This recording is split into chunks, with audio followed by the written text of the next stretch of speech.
Hello everyone, I'm Alex Dykes, and today we're taking a look at the 2014 Mercedes-Benz CLA250. This is the incredibly sexy cousin to the European-only and very practical Mercedes-Benz B-Class. Despite starting with the letter C, the CLA shares essentially nothing with the Mercedes-Benz C-Class. The CLA is now the least expensive Mercedes in America, starting at $29,900. The CLA was designed to be Mercedes' smallest sedan in America, but it was also designed to attract a younger kind of buyer to the brand.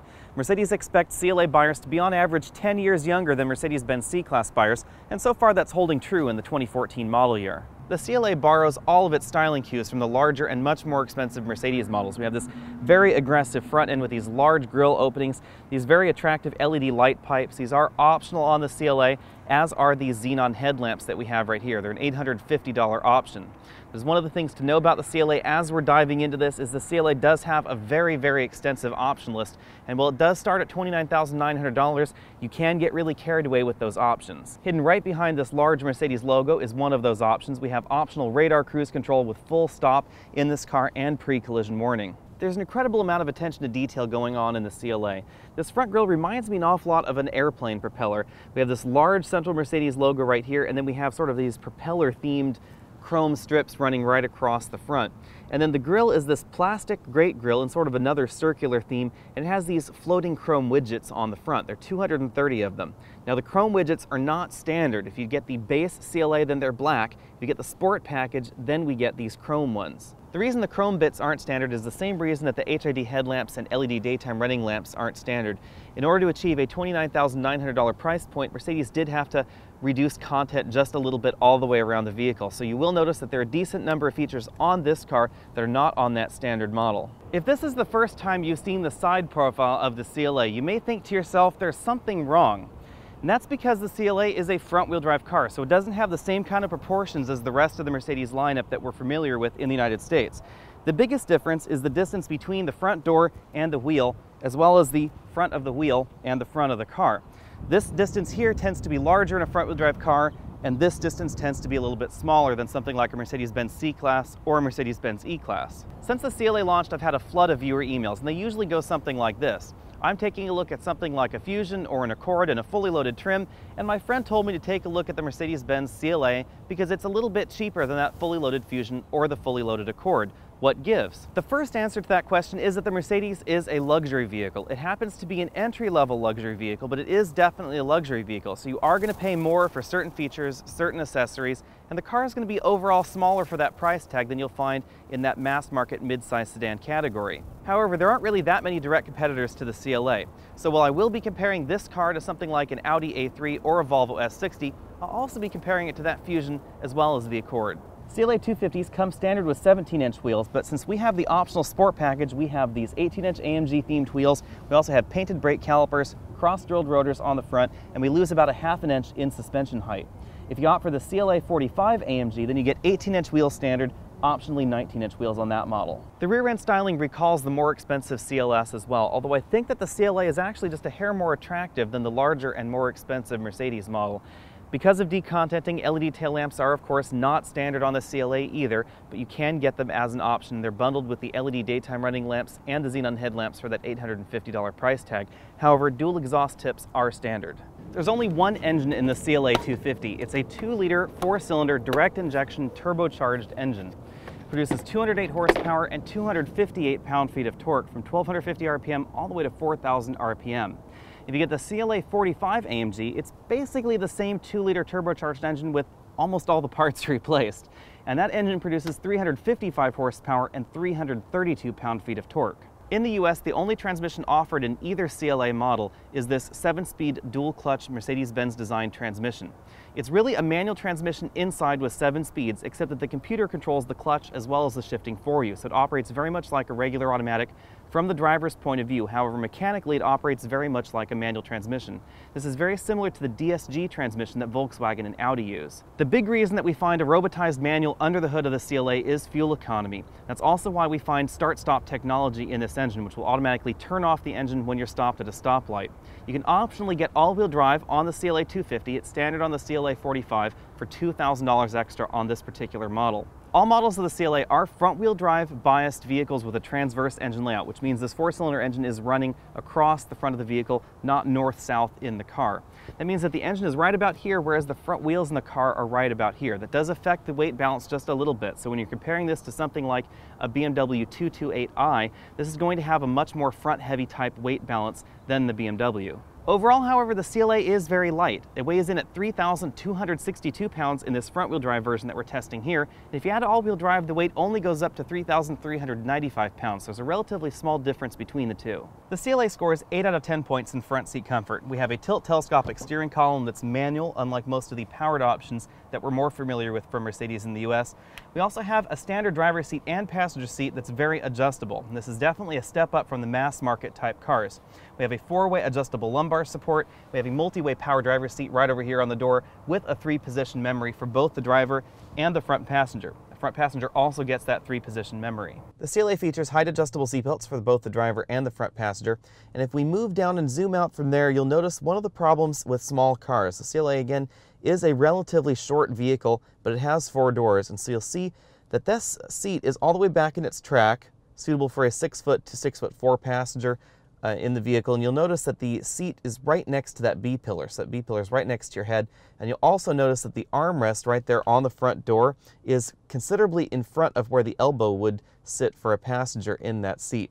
This is not a problem unique to the CLA. The Volvo S60 as well as the Volvo V40 in Europe and a number of other small cars all suffer from this problem. If you're going to have a small car and you're going to have a rear door in it, then this tends to be a problem. All CLA models, and that's the CLA250 as well as the CLA45 AMG, feature these fixed headrest seats. If you opt for the CLA45 AMG model, then you get a slightly different design that has 5-point harness pass-throughs right here in the seat back. Front doors are made from mostly soft-touch plastics. We have soft-touch plastics up here, soft-touch plastics lower on the door, a nice soft-touch armrest, with the stitching as well, of course. This is artificial leather. On the passenger side, you will find a multi-way adjustable power passenger seat with the same range of motion and the 3-position seat memory that the driver has. The CLA uses a soft-touch injection molded dashboard. If you opt for the package that gives you the leather upholstery in the car, then you do get a stitched pleather dashboard. Our model has the aluminum interior trim. There are 2 different wood trims as well as carbon fiber. Carbon fiber is standard in the CLA45. We have a fairly decently sized glove box right here, easily able to accommodate an iPad or other large tablet computer. We have hard touch plastics lower in the dashboard. In the center of the dash, sort of floating around the dash like a tablet computer mounted on the dashboard, is this Mercedes-Benz Command LCD interface. The LCD is 5 inches standard, and this particular one is the optional 7-inch LCD with navigation. A number of reviews I've seen seem to dislike the way that this LCD is mounted on the dashboard, but it's not terribly unusual. BMW and Mazda and a number of other manufacturers have been mounting their infotainment LCDs in this particular position and in this particular fashion. I think it actually looks relatively attractive. It also helps keep this display relatively high on the dashboard and definitely in the line of sight of the driver. Below the LCD, we have 3 large air vents. They rotate to open and close, and they can point in any direction. Below that, you'll find the physical buttons for the Mercedes-Benz command system. We have dedicated number buttons over here for address entry as well as the phone interface. Clear button backs up, track forward and backward, volume knob, and the power on-off button right there. We have a single slot CD player standard in the CLA250 with a 6 CD changer optional in our particular model. Direct access buttons to radio, disc, media, navigation, telephone, mute, system options, and then hang up and pick up buttons for the cell phone interface. Below that, you'll find a button for the optional heated seats, the transmission mode selector, economy, sport, and manual mode, hazard lamps, and the eco button. This enables and disables the start-stop system that's standard on the CLA250. Unlike some of the mass market entries, dual zone climate control is not standard on the CLA250, but we do have it in our particular model. Below that, you'll find a 12-volt power port and cigarette lighter and an ashtray. Moving down the center console, we have a very large storage compartment with a cup holder insert. This was easily able to accommodate the largest takeout sodas we were able to throw at it. You can remove it for extra storage. This is made possible because the CLA250 has a column shifter. If you opt for the CLA45 AMG, then they put a regular shifter here and you lose this extra cup holder. We have 2 smaller, more medium-sized cup holders right back here. You can put 1 large takeout soda in this one, but you can't put a second in this cup holder because they're just a little bit too close. This is the rotary control knob for the Mercedes command system. It is a rotary and toggle knob, so you can turn it up, down, side to side, click down to enter. We have a clear button and a back button. The center console in the CLA moves forwards and backwards and opens to reveal a fairly large center console made possible by the front-wheel drive nature of the CLA250. We have our optional iPhone interface, multimedia interface right there. You also have a USB input and an auxiliary input right there in the center console. Over on the driver's side, we have an attractive 4-dial LCD instrument cluster with a color multifunction display right in between the dials. If we move on out, we have a Mercedes-Benz corporate 3-spoke steering wheel, which is very attractive. We have these chunky sport grips over here on the side, perforated leather right there, and then you'll see down here we have soft leather and this 3-spoke design, which is very attractive. One thing that you still won't find on Mercedes-Benz steering wheels is a dedicated track forward and backward button. You can use the steering wheel to go forward and backwards with your audio device, but if you take a look at that LCD right there in the center, we have to go over to audio and then click OK, and then we can go up and down to change the tracks on our audio device. It is a little bit more cumbersome than an awful lot of sedans. We have shift paddles on the back of the steering wheel, down on this side, up on this side over here, and right behind the up shift paddle you'll see why we have that extra storage cubby right there in the center console, because we have a relatively traditional looking column shifter right here. It is a return to center joystick style column, down to drive, up to reverse, and then we push in to park at the end. Rear seat comfort drops to 5 out of 10 points in the CLA, mostly because of a lack of headroom. I'm 6 feet tall and it is just not possible for me to sit upright in this car. I have to, turn my head to one side like that in order to sit upright, or slouch a decent amount down in this seat. And even in this position, my head is touching the ceiling and my knees have really nowhere to go. The middle seat in the CLA is also extraordinarily tight. You have the same sort of head problem. You have to, sort of tilt your head to one side in order to fit back here. And then if I move on over to this right seat, I had to take off my shoes to even squeeze in here. And you can sort of fit in here. This front seat is all the way back in its tracks, and I could probably buckle my seatbelt in, but I wouldn't want to be an accident in this configuration. It's important to keep in mind that the CLA is not all about rear passengers or these 3 seat belts. It's really obvious because there's not a whole lot of room back here. You don't find any cup holders in the back of the CLA. The CLA's mission really is about the people up front as well as sexy good looks. We do have the additional practicality of a folding rear seat back, as well as these extra doors and the 3 seats across the back, which do make this a little bit more practical than something like a BMW 2 Series, but it's not going to be as practical as that Audi A3. The Audi A3 has kind of a different mission in mind, as well as the Volvo S60. They're trying to be relatively compact 4-door sedans with usable back seats, but you do lose just a little bit in terms of styling as well as performance in both of those models. The rear seats may be cramped in the CLA, but the trunk is very accommodating. We get 13.1 cubic feet of storage space back here. We get a little bit more right below this load floor in the cargo area because we don't have a spare tire in the CLA, so we just get some additional storage space and a jack right under there. This is the largest roller bag you can carry on a domestic flight. You can easily fit quite a number in here, and they go all the way back because this trunk is relatively deep. And this is a checked style bag. We can also put this in this vertical position and scoot it all the way back there in the trunk. That gives us an overall trunk comfort index of 8 out of 10 points for this Mercedes-Benz CLA. We don't get a power closing tailgate hatch like we do in other Mercedes models, but it is quite nicely finished. $2,500, the Mercedes-Benz Distronic Plus radar cruise control system is kind of an expensive option, but I think it's worth it because the Mercedes-Benz system is probably one of the best ones in the industry. The way that this system handles traffic diving in front of you, departing your lane, etc., just is very smooth. Overall, the way that the system accelerates, the way that it brakes, it's also very smooth and very natural. It feels very much like someone would actually drive the car. Pre-collision warning is also a part of this package, and the system will take you to a complete stop, and it handles stop-and-go traffic incredibly well. I rank this system and the Volvo system easily the best in the industry, and this is much better than anything you'll find in any of the mass-market brands. While I'm talking about options that I would buy myself, I'd also include the $970 autonomous parking system that allows the CLA to parallel park itself. I'd also get the $2,300 package that includes the auto-dimming interior and exterior mirrors. It also gives you dual-zone climate control and the 7-channel surround sound system. The backup camera is something that I might skip because it's bundled with the navigation system in a $2,300 70 package. If you were to add that into the other options that I wanted, then that would increase your MSRP of the CLA by about $8,140, which is a fairly steep increase. There are always compromises in any suspension design, and the CLA250 is very firm, even in the base model. In this sport chassis equipped model that we're in right now, it really ends up being very rough out on these urban streets that we're on right here. These are all concrete streets, and they're potholed, and they have a lot of cracks and seams on them, etc. And you can feel absolutely every single seam in this road. In addition to the suspension coming across as a little bit harsh, the transmission is not well suited to city driving either. Keep in mind that this is a manual transmission at heart, even though the computer is doing the shifting for you, so it does shift quite like a manual transmission. And if you're in frequent stop-and-go traffic or in a lot of city traffic, then the feeling of the transmission shifts may be a little bit unusual to you. Because it's a manual transmission at heart, it is much more efficient than a traditional automatic, and that's why we get these really impressive fuel economy numbers. We've been averaging 29.7 miles per gallon in mixed driving in this CLA250 during our week. That's a very impressive number, and that's thanks not only to this engine, but also to that transmission. The dual clutch transmission also helps improve acceleration. We ran to 60 in 5.9 seconds, which is a very respectable time, even when you compare it to the V6 mid-size sedans that you may be comparing the CLA250 to. When it comes to the luxury competition, the CLA250 is faster than the Volvo S60 T5 front-wheel drive, but it's not quite as fast to 60 as the S60 T6 front-wheel drive. It also slots right in between the two different engines that are offered in the brand new 2015 Audi A3.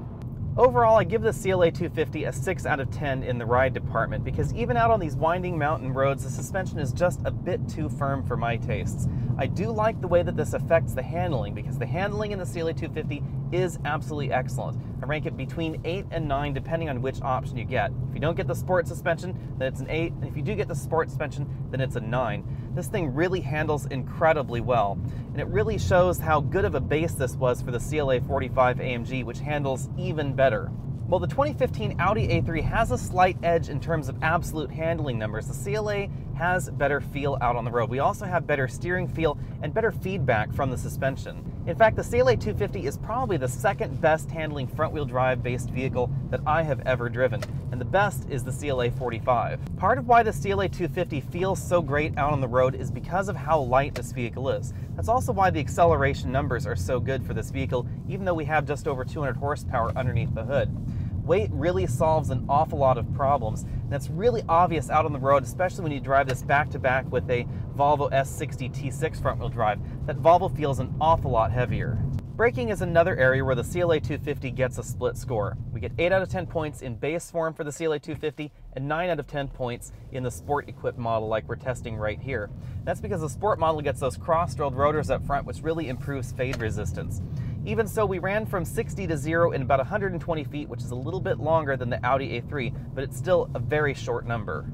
Whether you get the CLA250 or the CLA45, this car is an absolute hoot out on the road in terms of handling. The grip on this car and the feel behind the wheel is absolutely amazing. There are a few downsides with the CLA, however. In addition to the relatively rough ride, cabin noise came in at 74 decibels, which is definitely above the Audi A3 or the BMW 2 Series or even the Volvo S60. So this is on the louder end of the segment. There are even mass-market mid-size sedans that are quieter out on the road than the CLA250. The other compromise is this transmission. This is not a true automatic transmission. As I said earlier, it's a dual-clutch roboticized manual, so it definitely feels like a manual transmission out on the road. It's really obvious when you change gears.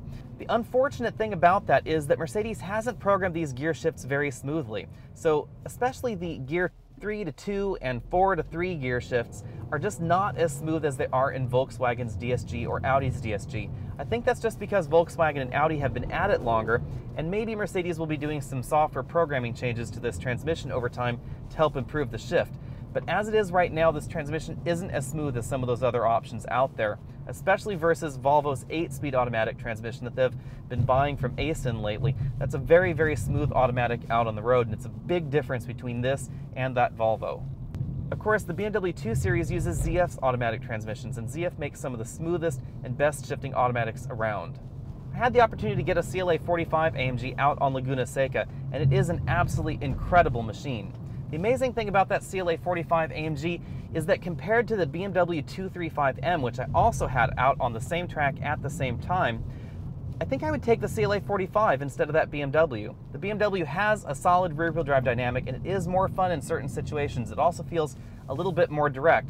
But the CLA45 AMG feels like it's easier to explore the limits. It feels a little bit safer out on the track as well. It just feels that kind of car that becomes an extension of you. It's very easy to steer. It's very easy to steer fast around a track. A lot of that feeling in the CLA45 translates directly down to this CLA250. It has that same very connected feeling out on the road. It just feels like it's an extension of you out on the road. It feels much more direct than the Audi A3, even though, as I said, the limits aren't quite as high.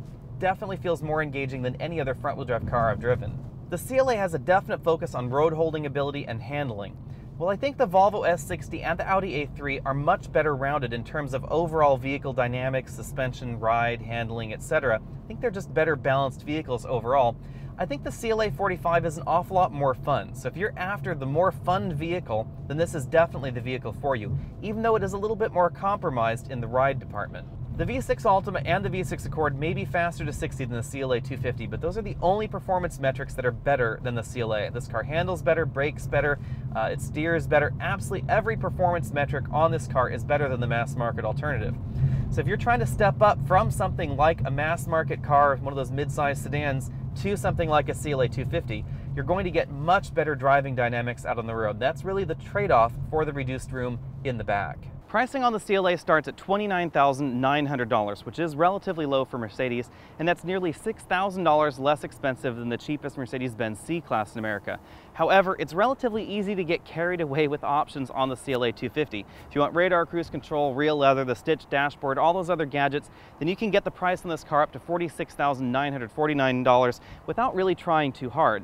However, the CLA250 is kind of a gateway drug for Mercedes because once you're at that $46,000 price tag, the CLA45 AMG at $47,450 doesn't seem like that big of a leap. But if you get carried away with the Mercedes-Benz CLA45, then you end up at $70,990. I think the CLA45 AMG is worth every penny of its very steep price tag because there simply is no equal on the market for that car right now.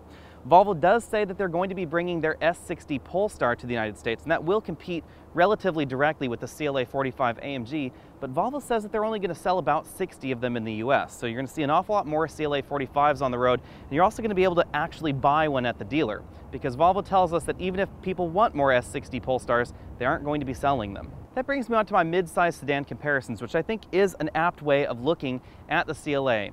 Because the CLA is supposed to be an entry-level car, so it's supposed to be the car for someone that's shopping for a Honda Accord but wants to step up into the Mercedes brand.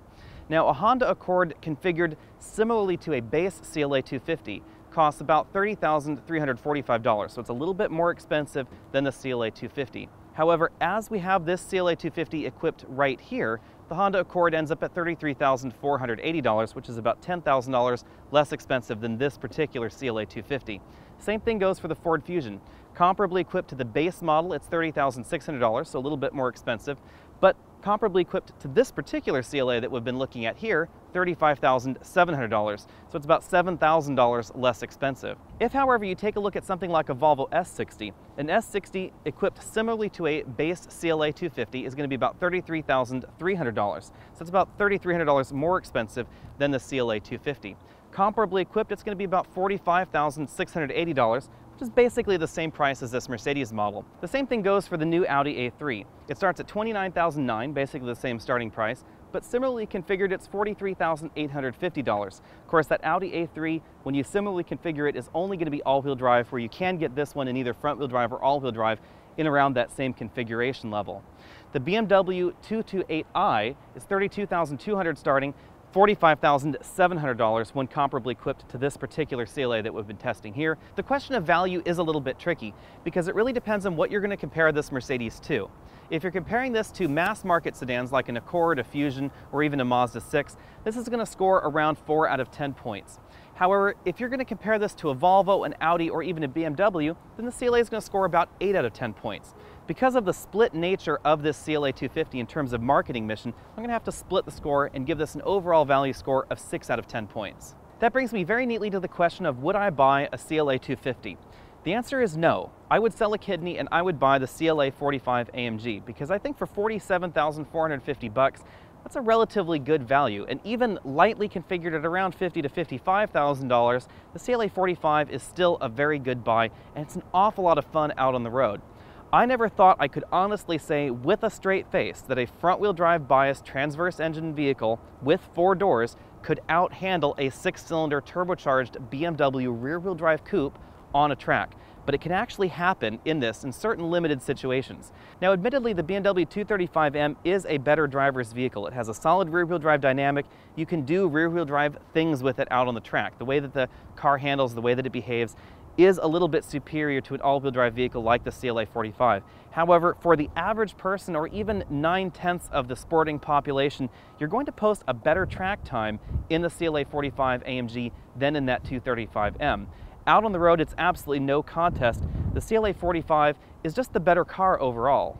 Now, admittedly, the back seats in the CLA are pretty small, and the interior overall is smaller than you'll find even in something like a Volvo S60. However, the CLA is an awful lot of fun.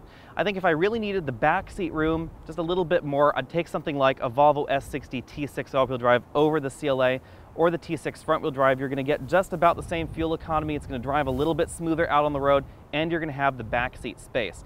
However, that S60 just doesn't handle as well as the CLA in any configuration, and depending on how you configure your CLA, it can even be a better value than that Volvo. The mid-sized mass market comparison, however, is a bit trickier, because if you plan on actually using the back seats for real people, especially adults or even child seats, then the CLA is not going to accommodate those nearly as well as an Accord or a Fusion or a Camry, etc.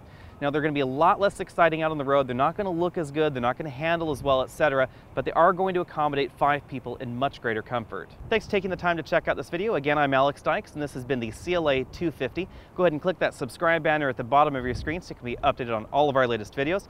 There'll also be some related videos at the end of this video, so you can click on over to those. Go ahead and click on over to the child seat review, the infotainment review on this car. Comment in the comment section down below, like this video, tell me what you liked and didn't like about the car or about this video in general, and I'll see you next week.